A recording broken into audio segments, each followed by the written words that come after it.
राजू एक छोटे से गांव में अपनी माँ के साथ रहता था। वह पढ़ाई में बहुत होशियार था, लेकिन पैसों की कमी के कारण वह स्कूल के बाद खेतों में काम करता था। उसका सपना था कि वह बड़ा होकर एक ईमानदार अफसर बने। एक दिन राजू रास्ते में जा रहा था, तभी उसे सड़क किनारे एक चमचमाती हुई पर्स मिली। उसने पर्स खोलकर देखा तो उसमें बहुत सारे पैसे और कुछ जरूरी कागजात मिले।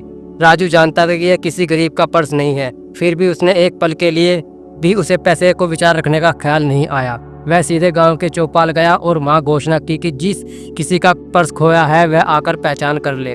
थोड़ी ही देर में गांव के अमीर जमींदार शर्मा जी वहां आ गए और बोले, यह मेरा पर्स है, उसने मेरे सारे जरूरी कागजात हैं। राजू ने बिना कुछ कहे पर्स लौटा दिया। शर्मा जी उसकी ईमानदारी से बहुत प्रभावित हुए। उन्होंने राजू से पूछा, बेटा तुमने इतनी ईमानदारी क्यों दिखाई जब तुम खुद गरीब हो?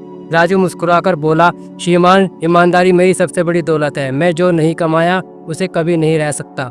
शर्मा जी ने उसकी पीठ थपथपाई और कहा, तुम्हारी सोच बहुत बड़ी है, आज से तुम्हारी पढ़ाई की सारी जिम्मेदारी मेरी है। राजू की आंखों में आंसू आ गए, पर वो खुशी के आंसू थे। समय बीता और राजू ने मेहनत से पढ़ाई की।